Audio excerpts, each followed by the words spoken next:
نحمدہ ونصلی ونسلم علی رسولہ الکریم اما بعد فاعوذ باللہ من الشیطان الرجیم بسم اللہ الرحمن الرحیم وَتَرَاهُمْ يَنْظُرُونَ إِلَيْكَ وَهُمْ لَا يُبْصِرُونَ قال اللہ تبارک و تعالی فی شان حبیبہ فی مقام آخر ان اللہ وملائکتہ یصلون علی النبی یا ایہا الذین آمنوا صلوا علیہ وسلموا تسلیما اللہم صلی علی سیدنا مولانا محمد وعلی آل سیدنا مولانا محمد وبارک وسلم وصلی علیہ الصلاۃ والسلام علیک یا رسول اللہ وعلی آلک وصحابک یا حبیب اللہ یا رسول اللہ انظر علینا یا حبیب اللہ اسمع قالنا اننا فی بار ہم مغرق خذ ایدینا وسہل لنا اشکالنا۔ بعد حمد و صلاۃ اللہ تبارک و تعالی نے اپنے بندوں کی ہدایت کے لیے مختلف اوقات میں مختلف امتوں کے لیے انبیاء اور رسول بھیجے، اور آخر میں اللہ تبارک و تعالی نے پوری مخلوق کے لیے حضرت محمد مصطفیٰ احمد مجتبیٰ صلی اللہ علیہ وآلہ وسلم کو رسول بنا کے بھیجا۔ تمام انبیاء اور رسول اللہ تبارک و تعالی کے عظمتوں والے ہیں، شانوں والے ہیں، لیکن سب سے زیادہ عظمت اللہ تبارک و تعالی نے اپنے محبوب حضرت محمد مصطفیٰ احمد مجتبیٰ کو عطا کر کے بھیجی۔ جس نے حضور علیہ السلام کی عظمت کو سمجھ لیا، جس نے حضور علیہ السلام کی عظمت کو جان لیا، اس نے اللہ کے نبی سے محبت کر لی، اور جس کی اللہ کے نبی سے محبت ہو گئی وہ کامیاب ہو گیا، کیونکہ محبت رسول ہی کامیابی کی دلیل ہے، اور رسول کی محبت جاننے کے لیے پہلے رسول کی عظمت جاننا ضروری ہے۔ تو عظمت رسول کی کس طرح پتہ چلتی ہے؟ پہلے میں کچھ آپ کے سامنے چند دلائل بیان کروں گا کہ حضور علیہ السلام نے اپنی عظمت سمجھنے کے لیے خود صحابہ کرام کو پہلے تبلیغ کی۔ زیر صحابہ کرام پہلے کلمہ پڑھنے والے تھے، تو اللہ کے نبی نے انہیں کلمہ پڑھنے کے بعد اپنی عظمت سمجھانے کا انداز خود بتایا، اور ان کے وسیلے سے قیامت تک کے لیے اللہ کے نبی نے پیغام دیا کہ میری عظمت سمجھنی ہے تو کس انداز سے سمجھنی ہے، طریقہ کیا ہونا چاہیے۔ جب میرے بارے میں گفتگو کرنے لگو، میری ذات کے بارے میں گفتگو کرنے لگو، میرے اخلاق کے بارے میں گفتگو کرنے لگو، میری سیرت کے بارے میں گفتگو کرنے لگو، میری صورت کے بارے میں گفتگو کرنے لگو، میرے علم کے بارے میں گفتگو کرو، میرے اختیار کے بارے میں گفتگو کرو، تو پھر تمہارے پاس طریقہ کیا ہونا چاہیے۔ کیونکہ اگر اس طریقے سے ہم نے حضور علیہ السلام کی ذات مقدسہ کا ذکر نہ کیا تو پھر ہماری حالت وہی ہوگی جس کو قرآن مجید میں اللہ تبارک و تعالی سورہ اعراف میں بیان کرتے ہیں، وَتَرَاهُمْ يَنْظُرُونَ إِلَيْكَ، اے محبوب کریم یہ آپ کی طرف دیکھتے ہیں۔ یعنی اللہ تبارک و تعالی نے فرمایا کہ اے محبوب یہ مشرکین مکہ، آپ کے قبیلے والے، آپ کے خاندان والے، ابو جہل، ابو لہب، عتبہ، شیبہ، انہوں نے آپ کی ساری زندگی آپ کی ملاحظہ کی، اب بھی آپ کی طرف دیکھتے ہیں، وَهُمْ لَا يُبْصِرُونَ، لیکن آپ انہیں نظر نہیں آتے ہیں۔ اب کیا مطلب کہ دیکھتے بھی ہیں لیکن آپ انہیں نظر نہیں آتے ہیں؟ مطلب کیا کہ اے محبوب کریم انہوں نے آپ کو دیکھا عبداللہ کا بیٹا سمجھ کے، انہوں نے آپ کو دیکھا بشر سمجھ کے، انہوں نے آپ کو دیکھا دو ہاتھوں والا سمجھ کے، دو پاؤں والا سمجھ کے۔ تو جنہوں نے اس انداز سے آپ کو دیکھا اے محبوب کریم انہوں نے آپ کو نہ دیکھ سکا، آپ انہیں نظر نہ آئے، آپ کو دیکھنے کا طریقہ کیا ہے؟ اب تو ہمارے پاس نمونہ بن گیا ہے، لیکن اگر اسلام کے ابتداء میں ہم دیکھیں تو اللہ کے نبی نے خود صحابہ اکرام کو طریقہ بتایا۔ وہ طریقہ کیا ہے؟ بخاری شریف کی حدیث مبارکہ ہے، حضرت عمر فاروق رضی اللہ تعالیٰ عنہ اللہ کے نبی کی بارگاہ میں بیٹھے ہوئے ہیں، عرض کرتے ہیں والذی نفس بیدی، یا رسول اللہ صلی اللہ علیہ وآلہ وسلم، اس ذات کی قسم جس کے قبضہ قدرت میں میری جان ہے، لَأَنْتَ أَحَبُّ إِلَيَّ مِنْ كُلُّ شَيْءٍ إِلَّا نَفْسِي۔ جس کے الفاظ ہے، عرض کرنے لگے کہ یا نبی اللہ میں آپ سے محبت کرتا ہوں۔ اللہ کے نبی نے فرمایا کتنی محبت کرتے ہو؟ قسم اٹھا کے کہنے لگے لَأَنْتَ أَحَبُّ إِلَيَّ كُلُّ شَيْءٍ، دنیا کی ہر چیز سے زیادہ آپ سے محبت کرتا ہوں۔ یعنی یہ بھی کہہ دیا کہ میں اپنے والدین سے زیادہ آپ سے محبت کرتا ہوں، اولاد سے زیادہ آپ سے محبت کرتا ہوں، میں اپنے گھر بار سے زیادہ آپ سے محبت کرتا ہوں۔ کل شیء کے لفظ حدیث کے اندر ہر شے سے زیادہ آپ سے محبت کرتا ہوں الا نفسی۔ جملہ ارشاد فرمایا، استثناء کر دیا، کہا ہر چیز سے زیادہ آپ میرے لیے محبوب ہیں لیکن اپنی جان زیادہ محبوب ہے۔ الا نفسی استثناء کر دیا، کہا جان اپنی زیادہ محبوب ہے، اس کے علاوہ دنیا کی ہر چیز سے زیادہ آپ محبوب ہیں۔ اب اللہ کے نبی نے پیغام دینا تھا کہ میری عظمت سمجھنی ہے تو کس طریقے سے سمجھنی ہے، میری محبت اگر دل میں بٹھانی ہے تو کیسے بٹھانی ہے۔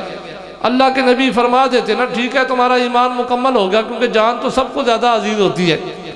لیکن حضور علیہ السلام نے جب سنا، حضرت عمر فاروق رضی اللہ عنہ خود بیان کر رہے ہیں کہ لَأَنْتَ أَحَبُّ إِلَيَّ مِنْ كُلِّ شَيْءٍ إِلَّا نَفْسِي، یا نبی اللہ ہر چیز سے زیادہ آپ کو محبوب سمجھتا ہوں، آپ کی محبت میرے دل میں بسی ہوئی ہے، جو چیز بھی میرے سامنے آئے گی آپ کی محبت کی خاطر میں اسے قربان کر دوں گا، لیکن اپنی جان تو بتقاضائے بشریت زیادہ عزیز ہوتی ہے، لہٰذا میری محبت بھی آپ سے اتنی ہے کہ جان کے علاوہ ہر چیز سے زیادہ آپ کو محبوب سمجھتا ہوں۔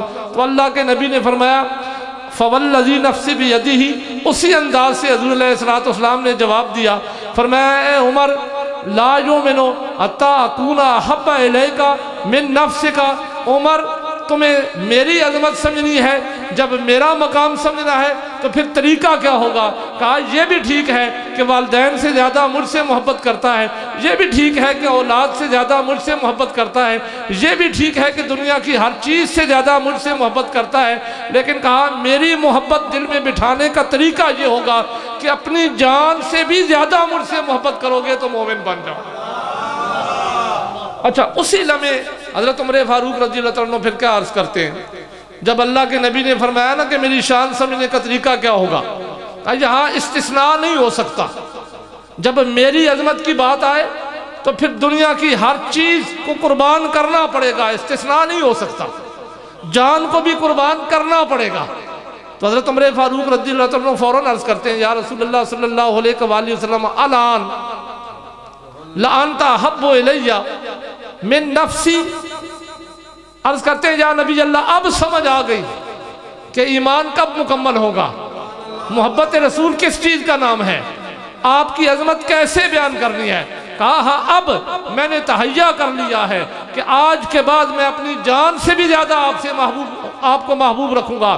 تو حضور علیہ السلام نے فرمایا الان یا عمر، اب تو مومن بھی بن جائے گا، اب تیرے دل کے اندر ایمان بھی پختہ ہو جائے گا، اب تو جنتی بھی بن جائے گا، ب تو رضی اللہ عنہ ورضوا عنہ کا تمغہ پانے والا بھی ہو جائے گا۔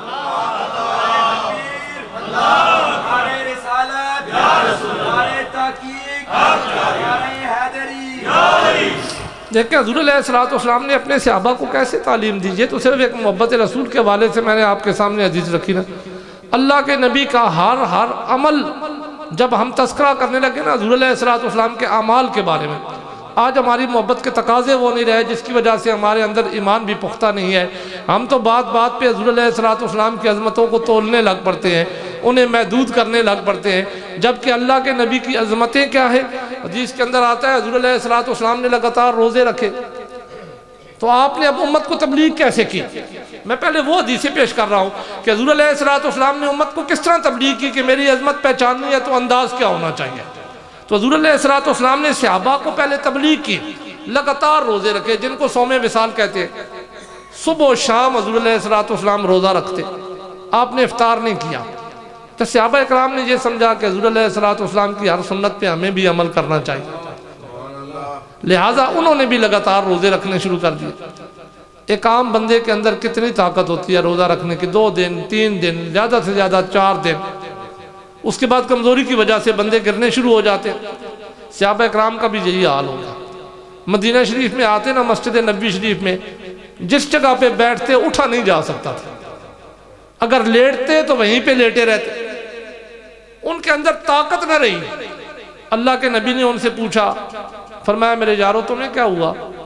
عرض کرنے لگے یا رسول اللہ صلی اللہ علیہ وآلہ وسلم انت تواصلو انکا نواصلو، آپ نے لگاتار روزے رکھے تو ہم نے بھی رکھنے شروع کر دیے۔ آپ نے لگاتار عمل کیا ہے، لگاتار روزے رکھے تو ہم نے سنت سمجھ کر کے ہم نے بھی رکھنا شروع کر دیا۔ تو یہاں پہ اللہ کے نبی نے جو تعلیم دی، ذرا وہ تعلیم سنیے۔ اللہ کے نبی نے انہیں فرمایا، صحابہ کو فرمایا لست کاحد منکم، فرمایا یہ میرا خاصہ ہے کہ میں لگاتار روزے رکھ سکتا ہوں، تو مجھے روزہ رکھتے ہوئے دیکھتے ہوئے، روزہ رکھنا دیکھتے ہوئے یہ نہ سمجھنا کہ تم بھی میری طرح ہوگے۔ کہا لست کاحد منکم، مجھے پہلے یہ بتاؤ ابو بکر تم میں سے کون میری مثل ہے، عمر تم میں سے کون میری مثل ہے، علی تم میں سے کون میری مثل ہے، اور فرمایا ابو ہریرہ تم میں سے کون میری مثل ہے۔ گویا فرمایا تم مجھے روزہ رکھتے ہوئے دیکھتے ہو تو ہرگز یہ نہ خیال کرنا کہ جو میرا عمل ہے تمہارا عمل بھی وہی ہو جائے گا۔ کہا میں نبی ہوں، تم امتی ہو، تم لگاتار روزے نہیں رکھ سکتے، اس لیے کہ اللہ نے یہ شان مجھے عطا کی۔ اسی وجہ سے دیکھنا آج جو ہمارا انداز ہے نا، ہمارا انداز کیا ہے؟ میں پہلے درود شریف کی بات کر دوں، ہم آج تک ان جھگڑوں میں پڑے ہوئے ہیں کہ اذان سے پہلے درود شریف ہونا چاہیے، بعد میں ہونا چاہیے، کس سیغے کے ساتھ ہونا چاہیے، اونچا پڑھنا چاہیے، آہستہ پڑھنا چاہیے، ہمارے جھگڑے اتنے ہیں۔ لیکن اللہ کے نبی کی عظمت کی بات ہے نا، درود شریف حضور علیہ السلام کی ذات مقدسہ پہ اللہ کے نبی کے ساتھ اپنا تعلق قائم کرنے کے لیے اللہ تبارک و تعالیٰ کے حکم پہ عمل ہی کرنا ہے نا، تو کتنا پڑھنا چاہیے؟ کوئی قید ہونی چاہیے اس کی؟ ہم تو کہہ دیتے ہیں نا کوئی قید نہیں ہونی چاہیے، لیکن اعتراض تو ہوتے ہیں نا بھائی، اذان کے بعد نہیں ہونا چاہیے، پہلے نہیں ہونا چاہیے۔ تو اللہ کے نبی کی بارگاہ سے یہ فیصلہ کرا لیتے ہیں کہ حضور علیہ السلام کے ذکر کی بات ہے نا، آپ پر صلاۃ والسلام پڑھنے کی بات ہے، تو کیا قید کیا ہونی چاہیے، ہمیں کیا عقیدہ رکھنا چاہیے؟ تو حدیث شریف کے اندر آتا ہے، حضرت ابی بن کعب رضی اللہ تعالیٰ عنہ اس حدیث کی راوی ہے، وہ فرماتے ہیں میں حضور علیہ السلام کی بارگاہ میں گیا، میں نے جا کے عرض کی یا رسول اللہ صلی اللہ علیہ وآلہ وسلم میں آپ پر درود شریف پڑھتا ہوں، مجھے بتائیے میں کتنا پڑھوں کہ میرا حق ادا ہو جائے۔ جیسے آج ہم ایک میلاد کا جلسہ کرنے کے بعد کہتے ہیں ہم نے اپنے عشق کا حق ادا کر دیا، ہم نے اپنے نبی کا حق ادا کر دیا، سال میں ایک جلسہ منعقد کر دیا۔ تو اللہ کے نبی کی عظمتیں اس انداز سے ہیں کہ بندہ بیان کرتے کرتے تھک جاتا ہے، لیکن ان عظمتوں میں کمی نہیں آ سکتی، نہیں بندہ حق ادا کر سکتا ہے۔ تو حضور علیہ السلام نے یہی تو طریقہ بتایا ہے، فرمایا اپنے میری شان سمجھنی ہے تو پھر ایمان کا جذبہ کیسے ہونا چاہیے میری شان سمجھنے کا۔ تو اللہ کے نبی نے وہی پیغام دیا۔ حضرت ابی بن کعب رضی اللہ تعالیٰ عرض کرتے کتنا پڑھوں یا رسول اللہ صلی اللہ علیہ وآلہ وسلم؟ اللہ کے نبی نے فرمایا ما شئت، جتنا تو چاہتا ہے۔ قید تو کوئی نہیں ہے، فرض تو ہے نہیں، واجب بھی نہیں ہے۔ ایک مرتبہ حضور علیہ السلام کا نام نامی اس میں گرامی ہے تو درود شریف پڑھنا فرض ہے، لیکن اتنا زیادہ پڑھنا تو فرض نہیں ہے۔ تو فرمایا جتنا مرضی ہے پڑھو، جتنا تمہاری طاقت ہے پڑھو، جتنا چاہتے ہوئے پڑھو، قید کوئی نہیں ہے۔ عرض کرتے ہیں یا رسول اللہ صلی اللہ علیہ وآلہ وسلم میں نے اپنے دل میں یہ سوچ رکھا ہے کہ فرائض و واجبات ادا کرنے کے بعد جو وقت میرے پاس بچے گا میں اس میں سے چوتھائی حصہ آپ پہ درود پڑھتا رہوں گا۔ چلیے فرض کرو میں آپ کو مثال دیتا ہوں، فرائض و واجبات ادا کرنے کے بعد 8 گھنٹے ان کے فرائض و واجبات میں لگ گئے، 16 پیچھے بچ گئے ہیں، تو 16 میں سے چوتھا حصہ بنتا ہے 4 گھنٹے۔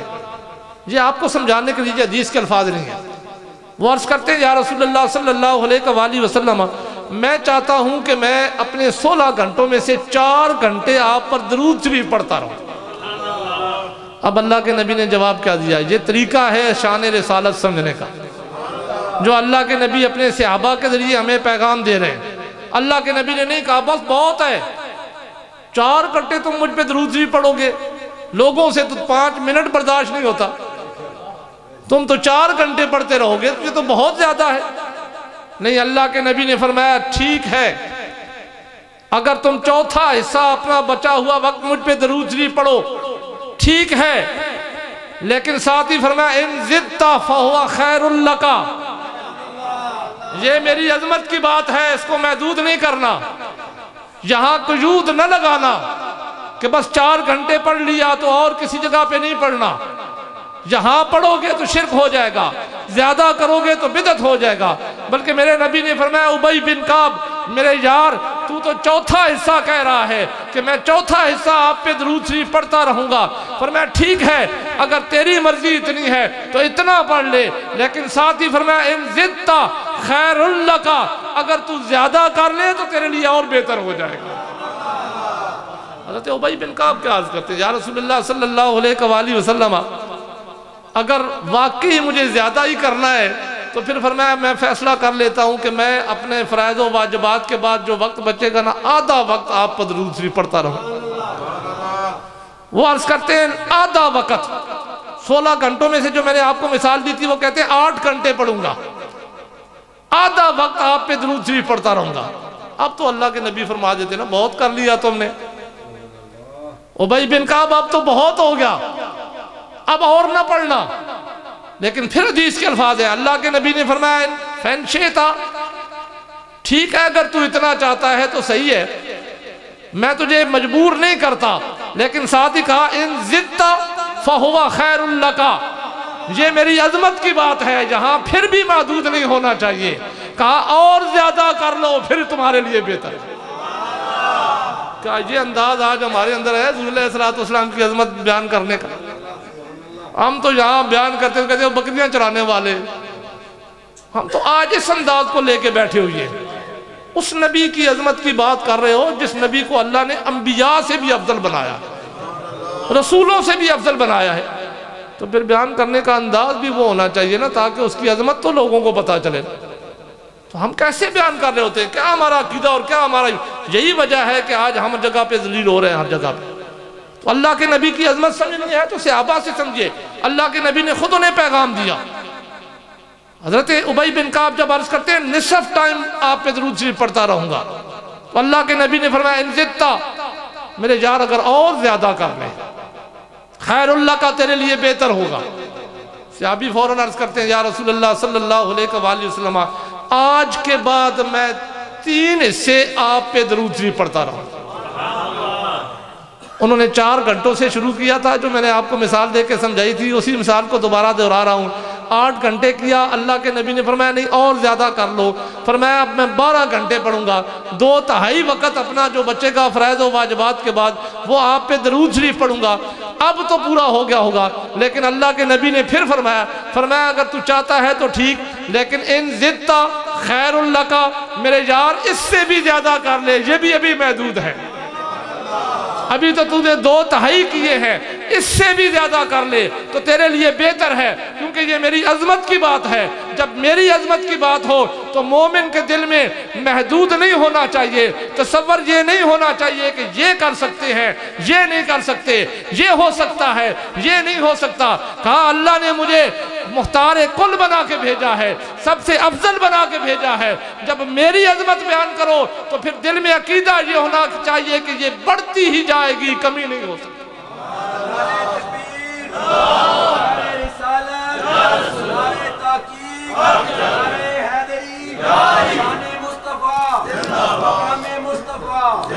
اچھا، حضور علیہ السلام نے جب فرمایا نا اور زیادہ کر لو، اب صحابی نے اگلا فیصلہ کر دیا، عرض کرتے ہیں یا رسول اللہ صلی اللہ علیہ وآلہ وسلم، اب میں نے تہیہ کر لیا ہے کہ آج کے بعد فرائض و واجبات ادا کرنے کے بعد جتنا وقت بچے گا سارا وقت آپ پہ درود شریف پڑھتا رہوں۔ اب قید نہیں ہے، پہلے کہا نصف، پھر کہا 2/3، پہلے کہا 1/3، پھر کہا نصف، پھر کہا 2/3۔ اب ابی بن کعب رضی اللہ تعالیٰ عنہ عرض کرتے ہیں یا نبی اللہ سمجھ آ گئی کہ آپ کی عظمت کتنی ہے اور آپ کی عظمت کیسے بیان کرنی ہے، آپ کا ذکر کیسے کرنا ہے، آپ پہ درود شریف پڑھنا ہے تو کتنا پڑھنا ہے۔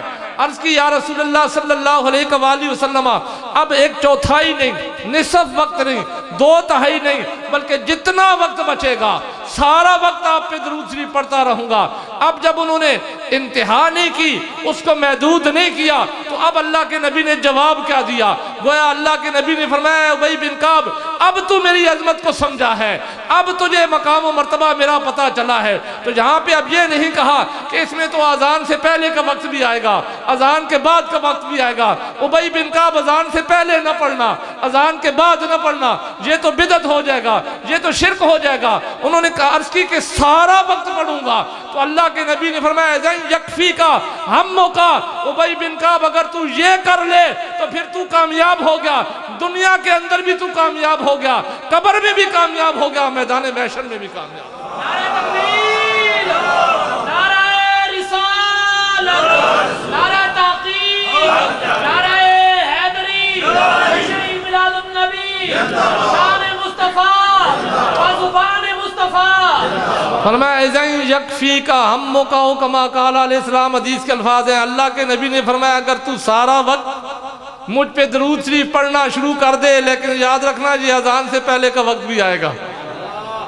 امت کو پیغام دینا تھا کہ فتوے تو لگیں گے لیکن فتووں پہ نہ جانا، کیونکہ اذن یکفی کا ہموں کا، اللہ کے نبی فرماتے ہیں میرے یار اگر تو ایسا کر لے کہ ہر وقت اپنی زبان کو مجھ پہ درود شریف پڑھنے سے تر رکھے تو پھر کوئی غم بھی تیرے قریب نہیں آئے گا، کیونکہ یہ درود شریف پڑھنا ہی تیرے سارے غموں کے لیے کفایت کرے گا۔ کیونکہ یہ اللہ کے نبی بتا رہے تھے کہ میری عظمت اور شان سمجھنی کیسے ہے، لیکن آج ہمارے اندر یہی تو آج فرق ہے ہمارے ایمان میں اور جو اصل حقیقتاً ایمان ہونا چاہیے اس ایمان میں، جس ایمان کا تقاضا اللہ اور اس کے رسول بندوں سے کرتے ہیں، اس ایمان کے اندر اور ہمارے ایمان کے اندر فرق یہ ہے کہ ہم تو آج ان جھگڑوں میں پڑے ہوئے ہیں نا کہ اگر نبی سے مانگو گے تو شرک بن جائے گا، نبی دے کیا سکتے ہیں، لیکن حضور علیہ السلام نے اپنے مقام کو صحابہ کے سامنے کیسے رکھا۔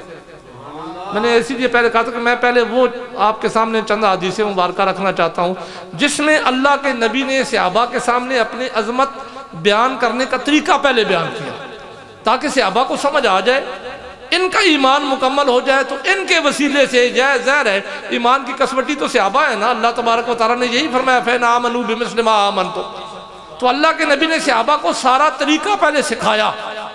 اب ذرا حضور علیہ السلام کے دین کی بات ہے تو صحابہ کو اللہ کے نبی نے کیسے سکھایا، اس سلسلے میں مسلم شریف کی یہ بھی حدیث مبارکہ ہے اور امام ترمذی نے بھی اس کو نقل کیا ہے۔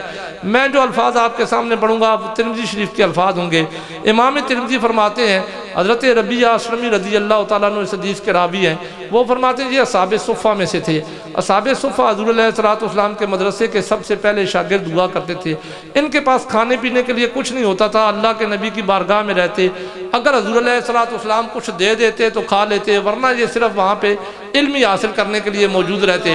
حضرت ربیعہ اسلمی رضی اللہ تعالیٰ عنہ اپنا واقعہ بیان کرتے ہیں، کہتے ہیں میرے دل میں ہمیشہ یہ خواہش ہوا کرتی تھی کہ کاش مجھے رات کے پچھلے پہر میں اللہ کے نبی کی خدمت کرنے کا موقع مل جائے۔ کہتے ہیں اسی وجہ سے میں حضور علیہ السلام کے حجرہ مبارکہ کے بالکل دروازے کے سامنے سویا کرتا تھا کہ کبھی تو قسمت جاگے گی، اللہ کے نبی مجھ سے خدمت لیں گے۔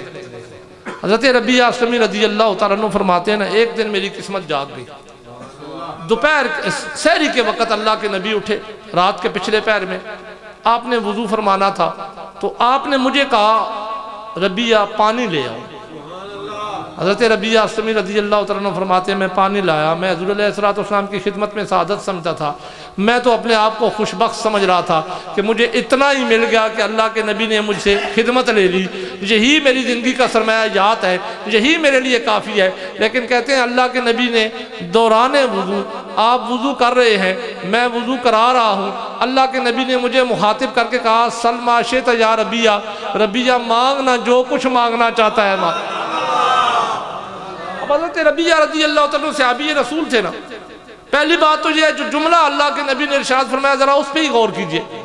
حضور علیہ السلام نے یہ نہیں فرمایا ربیعہ یہ چیز مانگنا یہ میرے پاس موجود ہے، میں تجھے یہ دے دیتا ہوں، بلکہ مطلقاً کہا سل ما شئت یا ربیہ، ربیہ چاہتا کیا ہے، جو چاہتا ہے مانگ، جو چاہتا ہے سوال کر۔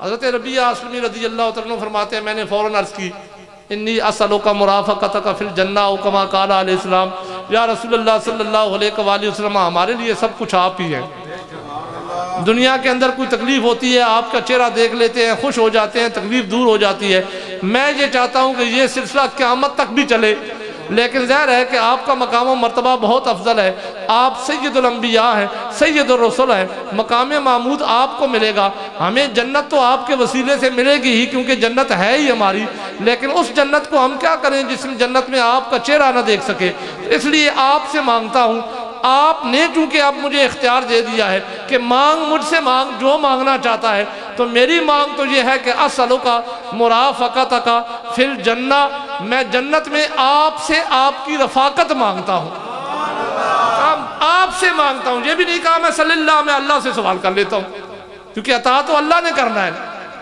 لیکن صحابی رسول کو بھی پتا تھا نا دیتا اللہ ہی ہے، تقسیم نبی کرتا ہے، اس لیے انہوں نے یوں نہیں کہا صلی اللہ، میں اللہ سے سوال کرتا ہوں، کیونکہ انہیں پتا تھا اللہ کا دینا ہی رسول کا دینا ہے، رسول کا دینا ہی اللہ کا دینا ہے۔ عرض کرتے ہیں اسألک مرافقتک فی الجنہ، میں دنیا کی کوئی چیز نہیں مانگتا، دنیا تو ہماری نگاہوں میں کچھ بھی نہیں ہے، میں آپ سے جنت میں آپ کی مہیت مانگتا ہوں، رفاقت مانگتا ہوں، چاہتا یہ ہوں کہ جیسے یہاں آپ کی خدمت میں ہوں، جنت میں مقام محمود پر آپ فیض ہو، ساتھ یہ غلام بھی موجود ہو، میں بھی آپ کی خدمت وہاں پہ کر رہا ہوں، یہی میری تمنا ہے، یہی میری آرزو ہے، یہی میری مانگ ہے۔ تو پھر بھی انہوں نے محدود تو کر دیا نا، مانگتے ہوئے محدود تو کر دیا نا، انہوں نے یہ کہا کہ صرف اتنا مانگتا ہوں۔ اب اللہ کے نبی اپنی عظمت سمجھانے کے لیے صحابی کو فرماتے کیا ہیں، ذرا اگلا جملہ سنیں، انہوں نے تو پھر محدود کر دیا نا۔ تو شان رسالت سمجھنے کا طریقہ کیا ہے، اللہ کے نبی خود صحابی کو بتا رہے ہیں اور صحابہ کے وسیلے سے ہمیں بتا رہے ہیں، انہوں نے مانگ بھی لیا، انہوں نے اپنا ظاہر ہے جو انہوں نے طلب کرنا تھا وہ کر لیا، ان کا تو مدعا پورا ہو گیا۔ وہ عرض کرتے ہیں میں آپ سے جنت میں آپ کی رفاقت چاہتا ہوں۔ اللہ کے نبی کیا فرماتے ہیں آگے، حضور علیہ السلام نے فرمایا کہ اب غیر ذالک، یہ حدیث کے الفاظ ہیں، فرمایا صحابی اب جس سے تو مانگ رہا ہے یہاں اس کی شان کو محدود نہ کرنا، کسی کے دل میں یہ تصور نہ جائے کہ نبی صرف جنت ہی عطا کر سکتا ہے اور کچھ نہیں عطا کر سکتا، حالانکہ آج کا مومن تو یہ بھی کہتا ہے کہ نبی تو جنت بھی نہیں دے سکتا، لیکن اس کے باوجود اللہ کے نبی اپنی عظمت بیان کرتے ہوئے صحابی کے وسیلے سے اپنے امتی تک پیغام پہنچا رہے ہیں کہ رب نے مجھے کیا مقام دیا ہے۔ صحابی مانگ بھی چکے کہ مجھے جنت میں آپ کی رفاقت چاہیے، لیکن اللہ کے نبی فرماتے ہیں اب غیر ذالک، اب جس در پہ تو آیا ہے یہاں تمہارے دامن تو تنگ پڑ سکتے ہیں لیکن دینے والے کی عطا ختم نہیں ہو سکتی ہے۔ کہا یہ بھی مانگ لیا اور بھی کچھ مانگ، مانگتا جا، آج مانگنا تیرا کام ہے، عطا کرنا میرا کام۔ اب غیر ذالک یہ الفاظ بتاتے ہیں کہ جب نبی کی بارگاہ میں جاؤ یہ عقیدہ رکھ کے جاؤ کہ مانگنے والے کی مانگ ختم ہو سکتی ہے لیکن نبی کی عطا نہیں ختم ہو سکتی۔ یہ طریقہ ہے ایمانی حضور علیہ السلام کی شان سمجھنے کا، جو اللہ کے نبی نے خود سمجھایا صحابہ اکرام۔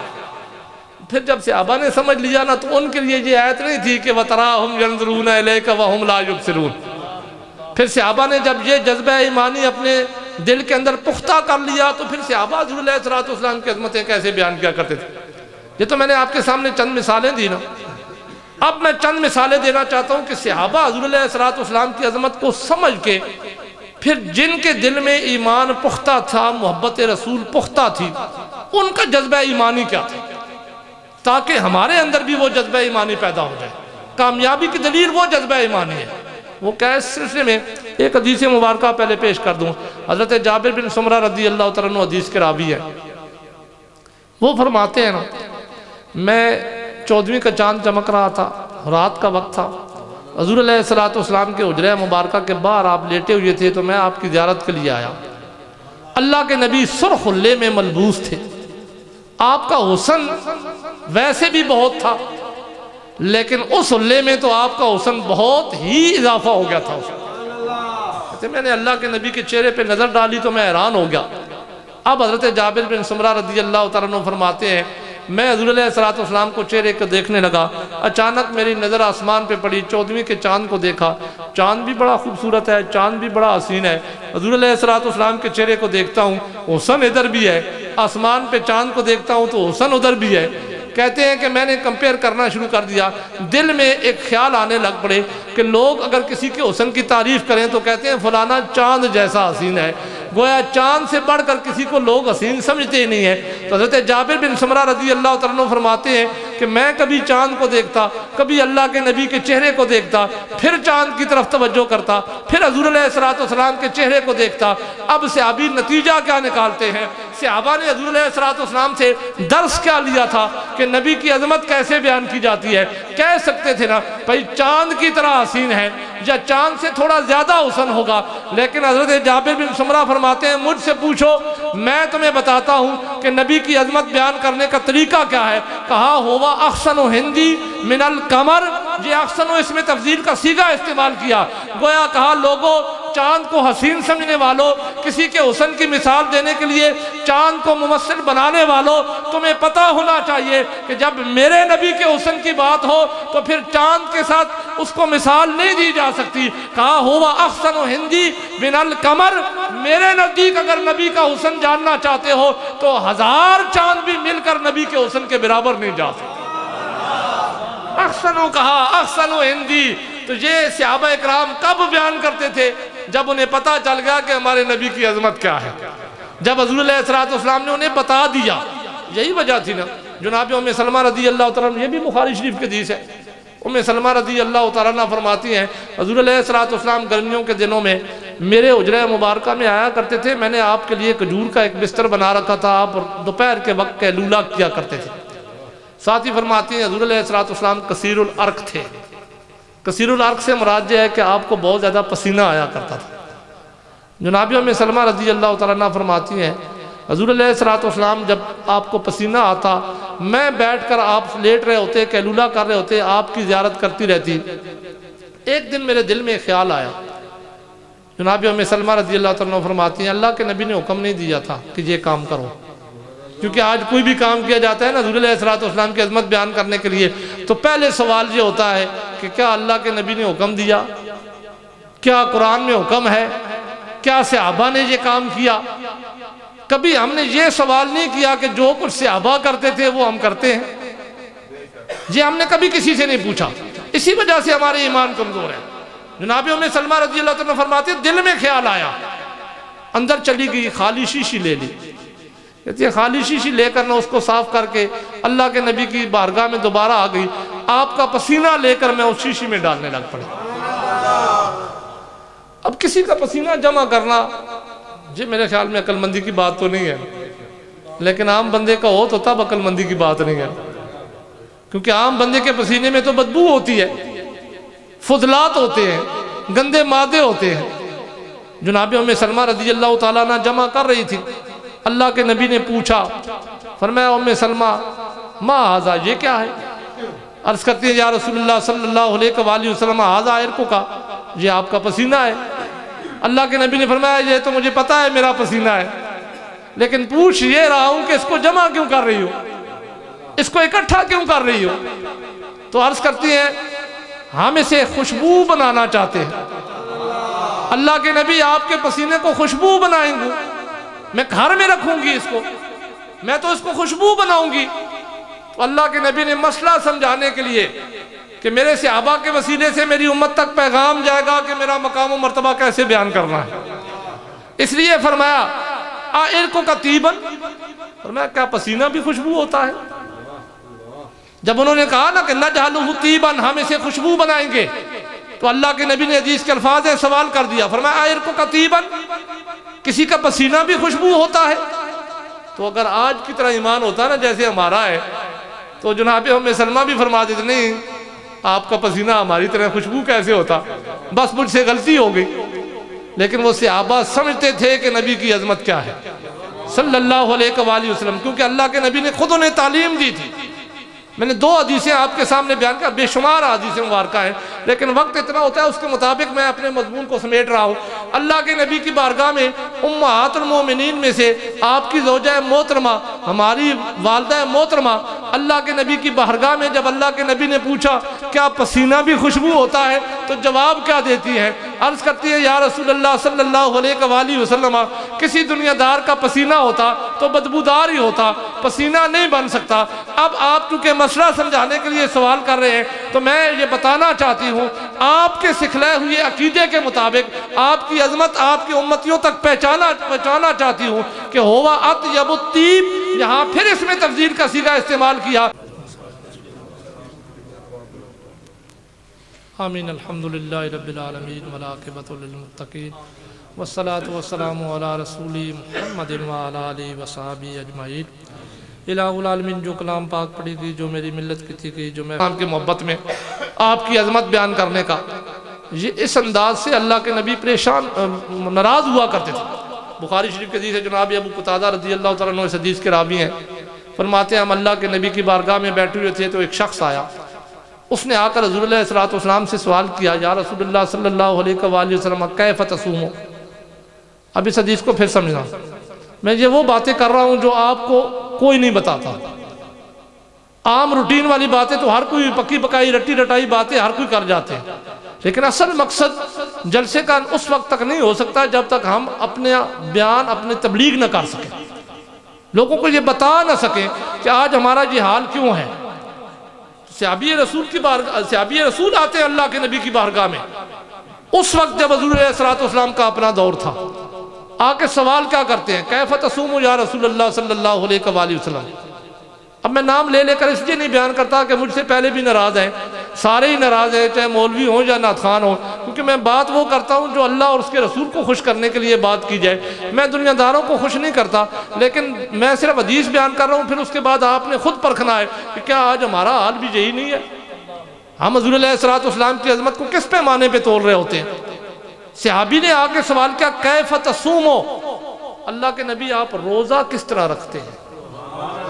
اچھا، اس سوال میں کوئی برائی ہے؟ بظاہر تو کوئی برائی نہیں ہے، لیکن یہ سوال ہونے کے بعد اللہ کے نبی سخت ناراض ہوئے۔ میں حدیث بیان کر رہا ہوں، بخاری شریف کی حدیث ہے۔ کیوں ناراض ہوئے؟ یہی تو میں آج پیغام دینا چاہتا ہوں۔ اس صحابی نے سوال کیا، کیف تصوم یا رسول اللہ صلی اللہ علیہ وآلہ وسلم، آپ روزہ کیسے رکھتے ہیں؟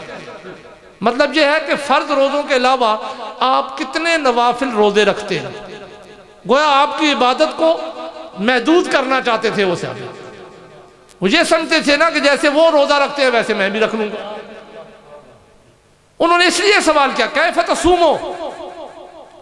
یہ سوال جب ہوا صحابہ کے مجمع میں، حضرت ابو قتادہ رضی اللہ عنہ فرماتے ہیں صحابی کا سوال کرنے کی دیر تھی، فغضب رسول اللہ صلی اللہ علیہ وآلہ وسلم، اللہ کے نبی غصے میں آ گئے، حتیٰ اخمر وجہہ، یہاں تک کہ آپ کا چہرہ مبارک زرد ہو گیا، سرخ ہو گیا غصے کی وجہ سے۔ جب یہ حالت حضرت عمر فاروق رضی اللہ تعالیٰ عنہ نے دیکھی تو حدیث کے الفاظ ہیں، اللہ کے نبی کی بارگاہ میں 2 زانو ہو کر بیٹھ گئے، عرض کرنے لگے، رضیت باللہ ربا وبالاسلام دینا وبمحمد نبیا، اللہ کے نبی، ہم اللہ کے رب ہونے پہ راضی ہیں، اسلام کے دین ہونے پہ راضی ہیں، آپ کے نبی ہونے پہ راضی ہیں، ہمیں معاف کر دیجئے۔ حالانکہ جرم انہوں نے نہیں کیا تھا، جرم تو صحابی نے بھی اپنے لحاظ سے نہیں کیا تھا، انہوں نے بھی تو ایک سوال ہی پوچھا تھا، بظاہر سوال کے اندر کوئی عیب بھی نہیں ہے۔ انہوں نے یہی تو پوچھا تھا، یا رسول اللہ صلی اللہ علیہ وآلہ وسلم آپ روزہ کیسے رکھتے ہیں؟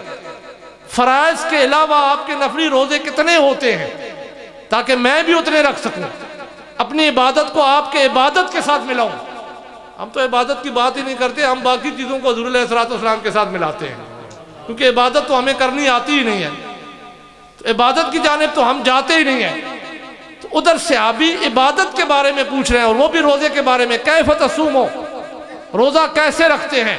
اللہ کے نبی غصے میں ہو گئے۔ جب حضرت عمر فاروق رضی اللہ تعالیٰ عنہ نے 2 زانو ہو کر بیٹھ کر معافی مانگی، اللہ کے نبی کا غصہ دور ہو گیا، تو حضور علیہ السلام نے فرمایا، میرے یار تو جو سوال کر رہا ہے کہ کیف تصومو، تیرا سوال کرنا ہی غلط تھا۔ اور میں تم میری عبادت کو تولنا چاہتے ہو، تمہارے دل میں یہ تصور چلا گیا کہ تم اپنی عبادت میری عبادت کے ساتھ ملا لو گے، تم یہ سوال کر رہے ہو کہ کیف تصومو۔ کہا نہیں، تمہارا سوال ہی غلط ہے۔ مجھے غصہ اس لیے آیا کہ یہ میری شان نہیں ہے، یہ میری عظمت نہیں ہے۔ جب میری شان بیان کرنی ہے، جب میری عظمت بیان کرنی ہے تو ہرگز مجھے اپنے جیسا نہ سمجھنا، دل میں یہ خیال بھی نہ کرنا کہ میری کوئی عبادت، میرا کوئی مقام و مرتبہ تمہارے جیسا ہو سکتا ہے، یا تمہارے دل میں یہ تصور چلا جائے۔ فرمایا تمہیں سوال یہ نہیں کرنا چاہیے تھا کہ کیف تصومو، آپ روزہ کیسے رکھتے ہیں، تمہیں تو پوچھنا چاہیے تھا کیف اصومو، میرے لیے کیا حکم ہے، میں روزہ کیسے رکھوں۔ یہ مقام و مرتبہ ہے اللہ کے نبی کے سمجھنے کا۔ ہمارے اندر یہ مقام و مرتبہ ہے، ہمارے اندر وہ محبت ہے، تو جب تک وہ محبت کامل نہ ہوگی اس وقت تک ہمارا ایمان مکمل نہیں ہوگا۔ اللہ کے نبی کا مقام و مرتبہ سمجھنا ہے تو پھر صحابہ کے نقش قدم پہ چلنا پڑے گا، ان سے محبت کرنی ہے تو پھر صحابہ کے نقش قدم پہ چلنا پڑے گا۔ صحابہ کیسے، صحابیہ کے بارے میں حدیث میں آتا ہے نا، چلو صحابہ تو مرد ہے نا، ان کے اندر تو جذبہ ہوتا ہے نا۔ غزوہ احد کا واقعہ ہے، حضور علیہ السلام کے ایک صحابیہ تھے، انہوں نے غزوہ احد میں اپنے 3 گھر کے فرد بھیجے ہوئے تھے اسلام کی حفاظت کے لیے، ان کا باپ بھی، ان کا بیٹا بھی اور ان کا خاوند بھی۔ اور غزوہ احد میں شور مچ گیا تھا ایک موقع پر کہ حضور علیہ السلام معاذ اللہ شہید ہو گئے، بہت زیادہ شور پڑ گیا تھا جس کی وجہ سے مسلمانوں کے حوصلے بھی پست ہو گئے تھے۔ ایک موقع پر تو بہت سے صحابہ نے یہ کہہ کر لڑائی کرنے سے انکار کر دیا تھا کہ اب اللہ کے نبی نہیں رہے تو ہم نے کیا کرنا ہے۔ تو یہ بات چلتے چلتے مدینہ شریف تک پہنچ گئی، یہ افواہیں۔ تو مدینہ شریف میں اس صحابیہ کو پتا چلا اللہ کے نبی کے بارے میں۔ اب ذرا محبت کا انداز دیکھیں، 3 اپنے گھر کے افراد میدان جنگ میں گئے ہوئے ہیں، تو وہ گھر کے مدینہ شریف سے باہر نکل کر اس راستے پہ آ کے کھڑی ہو جاتی ہے جس راستے سے لوگ آ رہے تھے، پوچھتی ہے لوگوں بتاؤ احد کے میدان سے آنے والوں، این رسول اللہ صلی اللہ علیہ وآلہ وسلم، اللہ کے رسول کہاں ہیں؟ بار بار سوال کرتی ہے، این رسول اللہ صلی اللہ علیہ وآلہ وسلم، احد کے میدان سے ہو کے آنے والوں، میں نے خبر سن رکھی ہے، مجھے یہ بات پہنچی ہے کہ اللہ کے نبی کو معاذ اللہ شہید کر دیا گیا ہے، اس لیے دل تنگ ہے، تم سے پوچھنا چاہتی ہے بتاؤ اللہ کے رسول کہاں ہے؟ آنے والوں میں سے کسی نے کہا تمہارا باپ شہید ہو گیا ہے۔ اب تو دل کے اندر زخم لگ گیا، عورت ذات ہے، اسے تو واویلا کرنا چاہیے تھا، اسے تو پھر یہ پوچھنا چاہیے تھا بتاؤ میرا باپ کہاں ہے، اس کو کسی نے دفن بھی کیا ہے یا نہیں، اسی طرح پڑا ہوا ہے، مجھے میرا باپ دکھاؤ، میں اس کے پاس جاتی ہوں۔ لیکن وہ صحابیہ رسول ایمانی جذبے کا اظہار کرتے ہوئے یہ خبر سننے کے باوجود بھی، دل میں یہ تیر کھانے کے باوجود بھی پھر بھی سوال کر رہی ہیں، این رسول اللہ صلی اللہ علیہ وآلہ وسلم، کہا انہیں تو بھیجا ہی رسول پہ قربان کرنے کے لیے تھا، بتاؤ اللہ کے رسول کہاں؟ جس کے الفاظ ہیں، تھوڑے دیر بعد ایک قافلہ آیا، کچھ بندے آئے، انہوں نے اگلی خبر دے دی، اب اگلا تیر پہ وسط ہو گیا۔ آنے والوں نے کہا اے صحابیہ رسول تیرا باپ بھی شہید ہو گیا، اب انہوں نے کہا تیرا بھائی بھی شہید ہو گیا۔ اب تو حوصلہ جواب دے دینا چاہیے تھا، لیکن وہ صحابیہ رسول ایمانی جذبے کا پھر بھی اظہار کرتی ہے، پھر بھی پوچھتی ہیں این رسول اللہ صلی اللہ علیہ وآلہ وسلم، بتاؤ اللہ کے رسول کہاں؟ آخر تیسرا قافلہ آتا ہے، وہ کہتے ہیں تیرا خاوند بھی شہید ہو گیا، لیکن صحابیہ رسول کے ماتھے پہ بل نہیں آیا، جزع و فضع نہیں کی، یہ نہیں کہا کہ اب میرا تو سب کچھ لٹ چکا ہے، بلکہ پھر بھی سوال کرتی ہے این رسول اللہ صلی اللہ علیہ وآلہ وسلم، بتاؤ اللہ کے رسول کہاں؟ جب بار بار سوال کرتی ہے، آخر میں کسی نے کہا اللہ کے رسول صحیح سلامت ہے، اللہ کے رسول بالکل ٹھیک ہے، یہ خبر غلط ہے جو تم تک پہنچی ہے، اللہ کے رسول کو کچھ بھی نہیں ہوا۔ لیکن صحابیہ کا جذبہ ایمان دیکھیے، سننے کے باوجود کہتی ہے ارونی ہے انظر الیہ اب جب بات یہ پہنچ چکی ہے کہ میرے 3 افراد اس میدان جنگ میں شہید ہو چکے ہیں، فکر ان کی نہیں ہے، کہا اللہ کے رسول کے بارے میں پوچھ رہی ہوں، تو انہوں نے کہا اللہ کے رسول ٹھیک ہیں، کہتی ہیں دل اب تسلیم نہیں کرتا کیونکہ باتیں سن چکی ہوں، ارونی ہے انظر الیہ، مجھے دکھاؤ، میں اپنی آنکھوں سے دیکھ کے خوش ہوتی ہوں، جب تک اللہ کے نبی کا چہرہ نہ کر لوں میرا جذبہ ایمان مجھے مجبور کرے گا کہ میں اللہ کے نبی کے بارے میں پوچھتی رہوں۔ جب اللہ کے نبی کو دیکھا تو پھر اگلا جملہ سنیے صحابیہ رسول کا، کاش ہمارے اندر بھی آج وہ محبت آ جائے، ہم بھی سچے اللہ کے نبی کے محبوب بن جائے، محبت کرنے والے بن جائے، صرف ہم نعروں تک محدود نہ ہو۔ وہ عورت ذات ہے لیکن اس کے دل کے اندر حضور علیہ السلام کی محبت کیسی ہے، جب اللہ کے نبی کو دیکھا تو کہنے لگی کلو مصیبت بعدک جلل، حدیث کے الفاظ ہے، کہتی ہے اللہ کے نبی ٹھیک ہیں تو ان پہ ہر چیز قربان ہے، اگر انہیں دیکھ لو تو دنیا کی کوئی مصیبت حضور علیہ السلام کے آگے مصیبت نہیں ہے۔ یہ وہ ذات ہے جن کے لیے تو ہم نے ہر چیز قربان کرنے کے لیے تہیا کر رکھا ہے۔ یہ محبت رسول تھی جو صحابہ اکرام کے اندر تھی۔ آج ہمارا حال تو یہ ہے کہ ہم رشتہ داریاں ہی نبھاتے رہتے ہیں، چاہے ہمیں اس کے لیے کوئی غلط کام ہی کیوں نہ کرنا پڑے، ہم شریعت کو توڑ دیتے ہیں، شریعت کو مروڑ دیتے ہیں، لیکن رشتہ داری نہ جائے۔ ہماری تو رشتہ داری ہے بھائی، کوئی جو مرضی کرتا رہے۔ صحابہ اکرام کی رشتہ داریاں نہیں تھی، ان کی بھی تو رشتہ داریاں تھیں نا۔ حضرت سعد بن وقاص رضی اللہ تعالیٰ عنہ صحابی رسول ہے، جب کلمہ پڑھا نا، ان کی ایک والدہ تھی، والد ان کے فوت ہو گئے تھے، ان کا ایک بھائی تھا، انہوں نے کلمہ پڑھ لیا، والدہ نے کہا سعد کلمہ چھوڑ دو، واپس لوٹو اپنے دین کی طرف، جو پرانا دین ہے اسی دین پہ رہو۔ حضرت سعد رضی اللہ تعالیٰ عنہ والدہ کی بات کو نیگلیکٹ کرتے رہے، انہوں نے کہا ظاہر ہے میں اب کلمہ تو نہیں چھوڑ سکتا، جس رسول کو دیکھ لیا، جس سے محبت کر لیا، اس کی محبت تو دل سے نہیں نکال سکتا، لیکن ادھر بھی والدہ ہے۔ تو والدہ نے کہا سعد کلمہ چھوڑ دو ورنہ میں کھانا پینا بند کر دوں گی۔ اب دھمکیوں پہ آ گئی ان کی والدہ۔ آخر ہوا کیا کہ انہوں نے تو عملی جامہ پہنایا، انہوں نے کھانا پینا بند کر دیا۔ 3 دن گزرنے کے بعد ایک شام کو ان کی والدہ بے ہوش ہو کر گر پڑی، کھانا نہ کھانے کی وجہ سے۔ ان کے بھائی نے انہیں اٹھایا، انہیں ہوش میں لائے، جب ہوش میں لائے تو حضرت سعد رضی اللہ عنہ کو بلایا گیا، ادھر ان کی والدہ ابھی ہوش میں آئی ہیں، ادھر حضرت سعد رضی اللہ تعالیٰ عنہ ان کی بارگاہ میں پہنچے، اپنی والدہ کے بارگاہ میں، تو والدہ نے فوراً وہی جملہ دہرا دیا، کہا سعد آج تو تم نے مجھے زندہ دیکھ لیا ہے، لیکن اگر اس دین سے واپس نہ لوٹو گے، اس نبی کی محبت اپنے دل سے نہ نکالو گے تو پھر تم کبھی مجھے زندہ نہیں دیکھ سکتی ہو، میں اپنی جان قربان کر دوں گی۔ آج تو میں صرف بے ہوش ہو کے گری ہوں، لیکن اب بھی تمہیں مہلت دیتی ہوں کہ واپس لوٹ آؤ، اگر ایسا نہ کیا تو پھر میں اپنی جان دے دوں گی۔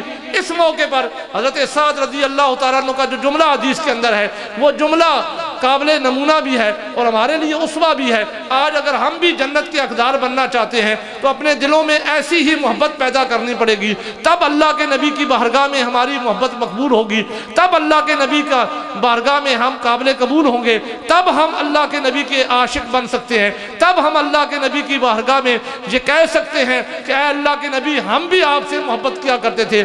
وہ جملہ ذرا سنیے، کہتے ہیں اپنی والدہ کو اس حالت میں مخاطب کر کے، جب والدہ کہتی ہے کہ سعد آج کے بعد تم مجھے زندہ نہ دیکھو گے، اگر تم اس دین سے واپس نہ لوٹے، نبی کی محبت نہ چھوڑی، تو کہتے ہیں لو کانت لک الف نفس، امی جان یہ تو تیری ایک جان ہے نا، اگر اللہ تجھے 1000 جانیں عطا کرے، فخرجت نفسن نفسن، ایک ایک کر کے تیری جان نکلتی رہے، ما ترکت لدینی شیئن ھذا، سب کچھ قربان کر سکتا ہوں لیکن نبی کی محبت نہیں چھوڑ سکتا۔ نعرہ تکبیر، نعرہ رسالت، نعرہ رسالت، نعرہ تحقیق، نعرہ حیدری، جشن میلاد النبی۔ تو یہ ہے محبت رسول کا اصلی نمونہ۔ وہ تو کہتے ہیں کہ ایک والدہ کیا 1000 والدہ بھی نبی کی محبت پہ قربان کر سکتا ہوں، لیکن ہم کہتے ہیں ہم تو رشتہ داروں کو بھی نہیں چھوڑ سکتے، ہم تو دنیا داروں کو بھی نہیں چھوڑ سکتے۔ تو پھر اپنے ایمان کا خود محاسبہ کر لو، یہ ایمان اللہ اور اللہ کے رسول کی بارگاہ میں قبول ہوگا؟ تو لہٰذا اگر مومن بننا ہے تو صرف وہ کام کرو جو اللہ اور اس کے رسول کو پسند۔ پھر اللہ اور اس کے رسول کو صرف یہی نہیں پسند ہے کہ ہم محفل منعقد کر دیں، اللہ اور اللہ کے رسول کو نبی کی اطاعت بھی پسند ہے۔ ہم تو فرائض بھی نہیں ادا کرتے، صحابہ اکرام کا تو یہ حال ہوا کرتا تھا کہ وہ کو مستحب کاموں کو بھی نہیں چھوڑا کرتے تھے۔ حدیث کے الفاظ ہیں، حضرت عثمان غنی رضی اللہ تعالیٰ نے ایک مرتبہ وضو کیا تو وضو کرنے کے بعد آپ تبسم فرمانے لگ پڑے، ہنسنے لگ پڑے۔ لوگوں نے پوچھا عثمان غنی رضی اللہ تعالیٰ، جہاں ہنسنے کا کوئی موقع تو نہیں تھا، تبسم کرنے کا کوئی موقع تو نہیں تھا، آپ نے کیوں تبسم کیا؟ تو حضرت عثمان غنی رضی اللہ تعالیٰ نے کیا جواب دیا؟ فرمایا یارو مجھے پتا ہے یہاں ہنسنے کا کوئی موقع نہیں تھا، تبسم کرنے کا کوئی موقع نہیں تھا، میں نے کسی موقع کی مناسبت سے تبسم نہیں کیا۔ تو فرمایا پھر کیوں تبسم کیا؟ تو کہنے لگے اللہ کے نبی کو تبسم کرتے ہوئے دیکھا تھا۔ ایسے ہی موقع پہ اسی جگہ پہ ایک مرتبہ اللہ کے نبی نے وضو فرمایا تو وضو فرمانے کے بعد اللہ کے نبی نے تبسم کیا، میں تو وہ سنت ادا کر رہا ہوں۔ تو یہ ہے اتباع۔ تو حضور علیہ السلام کی اتباع اس انداز سے ہو نا کہ جب ہم باہر نکلیں تو ہمیں کسی کو نعرہ مار کر بتانے کی ضرورت نہ ہو کہ عاشق رسول ہم ہیں، بلکہ وہ ہمارے کردار سے دیکھ کے بتائیں کہ یہ عاشق رسول جا رہے ہیں۔ تو اس کے لیے پھر ہمیں ریلیاں بھی نہ نکالنی پڑیں کہ ہم کسی کے خلاف ریلیاں نکال رہے ہیں۔ کاش ہمارا کردار حضور علیہ السلام کی سیرت کے مطابق ہوتا کہ ہم خود ذمہ دار ہیں۔ اب کون سی برائی ہے جو ہمارے اندر آج نہیں ہے؟ ایک حدیث سب نے سن رکھی ہے، حضور علیہ السلام فرماتے ہیں اس کا ایک ٹکڑا ہے من غش فلیس منا۔ میں سے ایک حدیث پہ اختتام کرتا ہوں، آج یہی درس دے کے جا رہا ہوں کہ شاید اگلے سال تک اگر زندہ رہے تو کتنے بندے اس پہ کم از کم عمل کریں گے کہ ہم حضور علیہ السلام کی بارگاہ میں پیش تو ہو سکیں، اپنے آپ کو حاضر تو کر سکیں کہ اے اللہ کے نبی ہم بھی آپ کے غلام تھے، آپ کے فرمان پہ عمل کرنے والے تھے۔ تو اگر ایسا ہو گیا تو ہمارا معاشرہ آج اس نہج پہ پہنچے گا کہ خاکے بنانے والے خود بخود ہمارے قدموں میں آئیں گے، ہمیں پھر ریلیاں نہیں نکالنی پڑیں گی۔ لیکن کاش ایسا ہو جائے۔ اس حدیث کا معنی پتہ ہے ہر جگہ پہ لکھی ہوتی ہے، جو دھوکہ دے وہ ہم میں سے نہیں ہے۔ پوری حدیث پتہ ہے کس طرح ہے؟ ہمارا آج یہی مزاج ہی بن گیا نا کہ ہمیں حدیث پوری کا پتہ ہی نہیں ہوتا، جس کی مرضی میں جس کے من میں جو اچھا ٹکڑا لگے نا وہ پیش کر دیتا ہے۔ پوری حدیث اس طرح ہے۔ حضور علیہ السلام ایک دن رات کو بارش ہوئی تو صبح نکلے آپ اپنے حجرہ مبارکہ سے، تو ایک شخص کھجوریں بیچ رہا تھا۔ تو اللہ کے نبی نے اس کی کھجوروں کو دیکھا، آپ نے کھجوروں میں ہاتھ ڈالا تو اندر اس نے کھجوریں رکھی ہوئی تھیں جو بھیگی ہوئی تھی بارش کی وجہ سے، سامنے اس نے کھجوریں خوبصورت رکھی ہوئی تھی۔ اللہ کے نبی نے پوچھا، فرمایا یہ کیا؟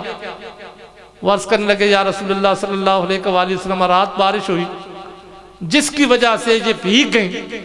تو اللہ کے نبی نے جواب دیا، آپ نے پیغام دیا، فرمایا پھر ان کو سامنے کیوں نہیں رکھا؟ ان کو سامنے رکھا تاکہ خریدنے والا ان کو دیکھتا پھر خریدتا، تو انہیں چھپا کے کیوں رکھا؟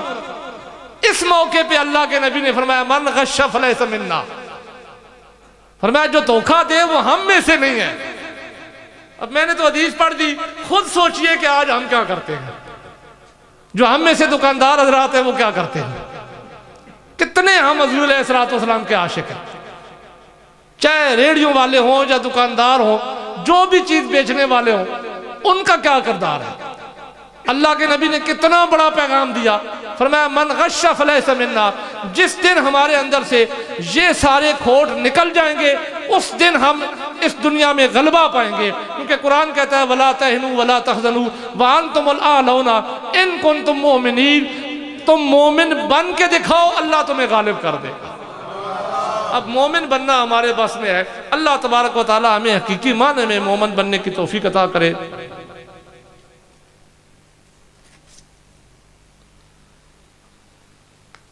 یہ حضور لوگ سوال کرتے ہیں کہ وہابی کے پیچھے نماز ہونی چاہیے، اب بھی آپ کو نہیں سمجھ آئی، میں تو جیل کاٹ آیا ہوں اس سلسلے میں۔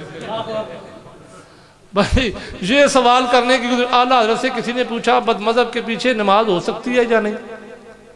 اعلیٰ حضرت امام احمد رضا خان بریلوی رحمۃ اللہ تعالی سے کسی نے پوچھا نا بد مذہب کے پیچھے نماز ہو سکتی ہے یا نہیں، بد عقیدہ کے پیچھے نماز ہو سکتی ہے یا نہیں، اس کو یوں سمجھ لیں گستاخ رسول کے پیچھے نماز ہو سکتی ہے یا نہیں۔ اعلیٰ حضرت نے فرمایا یہ پوچھتے ہو کہ ہو سکتی ہے یا نہیں، یہ کیوں نہیں پوچھتے کہ گناہ کتنا ہوتا ہے؟ لہٰذا یہ تو دیکھنا حضور علیہ السلام کی جس کے دل میں تعظیم نہ ہو اس کے پیچھے نماز نہیں ہو سکتی، کیونکہ تعظیم رسول فرض ہے۔ میں ایک حدیث آپ کی گوش گزار کر دیتا ہوں، مشکات شریف کی حدیث ہے۔ حضور علیہ السلام نے اپنے اعرابی کو، اپنے صحابی کو ان کی قوم کا امام بنایا، وہ انہیں نمازیں پڑھاتے تھے۔ ایک دن حضور علیہ السلام نے ان کو دیکھا کہ وہ قبلہ رو ہو کر تھوک رہے ہیں، قبلے کی طرف منہ کر کے انہوں نے تھوکا۔ اللہ کے نبی نے انہیں دیکھ لیا۔ اب یہ کتنا بڑا جرم ہے۔ ہمارے تو ائمہ حضرات جن میں بھی شامل، اس سے بھی بڑے بڑے جرم کرتے رہتے ہیں، لیکن یہ میں ایک مثال دینا چاہتا ہوں آپ کو۔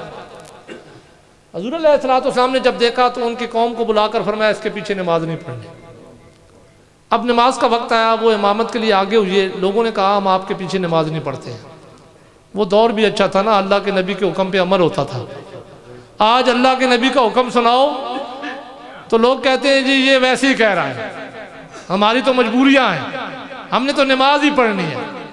اللہ کی عبادت ہے، اللہ قبول کر لے گا، پھر بغیر وضو کے بھی پڑھ لیا کرو، اللہ کی عبادت ہے، قبول کر لے گا۔ تو حضور علیہ السلام نے فرمایا قوم نے انکار کر دیا، انہوں نے کہا ہم آپ کے پیچھے نہیں پڑھتے۔ کہنے لگے مجھے اللہ کے رسول نے امام بنایا ہے۔ قوم نے کہا ہمیں اللہ کے رسول نے ہی منع کیا ہے۔ فوراً چلے حضور علیہ السلام کی بارگاہ میں، یا رسول اللہ صلی اللہ علیہ وآلہ وسلم، آپ نے مجھے امام بنایا اور اب آپ نے میری قوم کو میرے پیچھے نماز پڑھنے سے منع کر دیا۔ اللہ کے نبی نے فرمایا ہاں میں نے منع کر دیا، اس کی کیا غلطی ہو گئی؟ تو حدیث کے الفاظ ہیں، اللہ کے نبی نے فرمایا انکا آذیت اللہ ورسولہ، تو نے اللہ اور اس کے رسول کو تکلیف دی ہے۔ کون سا انہوں نے زخم لگایا تھا؟ یہی نہ کہ قبلہ رو ہو کر تھوک دیا تھا، اور وہ بھی بدعانی میں، جان بوجھ کر بھی نہیں، کیونکہ صحابی رسول تھے نا، خطا ہو گئی تھی ان سے۔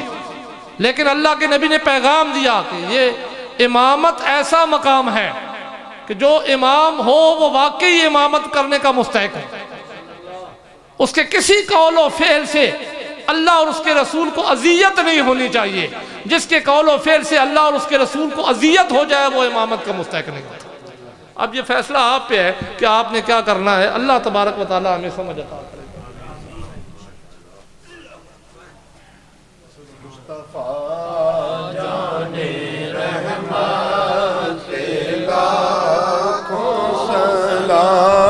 شمع بز میں ہدایت پہ لاکھوں سلام، شمع بز میں ہدایت پہ لاکھوں سلام، آسیوں تھام لو دامن مصطفیٰ، آسیوں تھام لو دامن مصطفیٰ، اور پڑھو رب کی رحمت پہ لاکھوں سلام، مصطفیٰ جان رحمت پہ لاکھوں سلام، شمع بز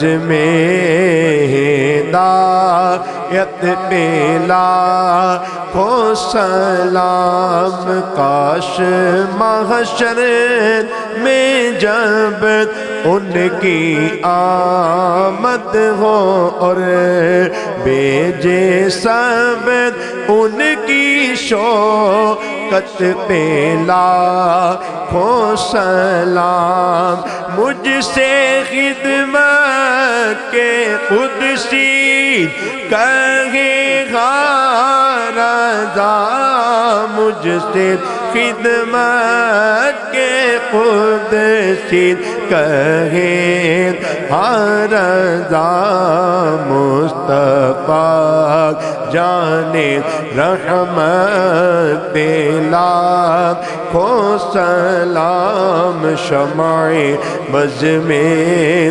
ہدایت پاک سجائے گی جو تو ہم پاک بطور صدقہ پیش کیتا جا رہا ہے سن تیری بارگاہ وچ پیش کرنے قبول و منظور فرما الہ العالمین اس کلام پاک دا ثواب اس محفل پاک دا ثواب اس توہم پاک دا ثواب حضور علیہ السلام دی بارگاہ وچ عدیجتاً توفتاً عقیدتاً پیش کرنے قبول و منظور فرما حضور علیہ السلام دے وسیلے نا تمام انبیاء و رسول تمام صحابہ کرام تابعین تبع تابعین ازواج مطہرات شہیدان اسلام اور تمام اولیاء کاملین دی ارواح نو پیش کرنے قبول و منظور فرما روئے زمین دے مسلمان جڑے ایمان دی حالت وچ رخصت ہو گئے انہوں دی ارواح نو پیش کرنے قبول و منظور فرما حاضرین دے جتنے لوائقین اس دنیا چو ایمان دی حالت وچ رخصت ہو گئے اس ثواب انہوں دی ارواح نو پیش کرنے قبول و منظور فرما منتظمین مجلس تے جتنے لوائقین اس دنیا چو ایمان دی حالت وچ رخصت ہو گئے اس ثواب انہوں دی ارواح نو پیش کرنے قبول و منظور فرما الہ العالمین اس محفل پاک دا ثواب خصوصاً بالخصوص حاجی صاحب دے والد صاحب دے لوگوں پیش کرنے قبول و منظور فرما الہ العالمین اس محفل پاک دے وسیلے نال انہاں دی قبر دی تمام منازل نو آسان فرما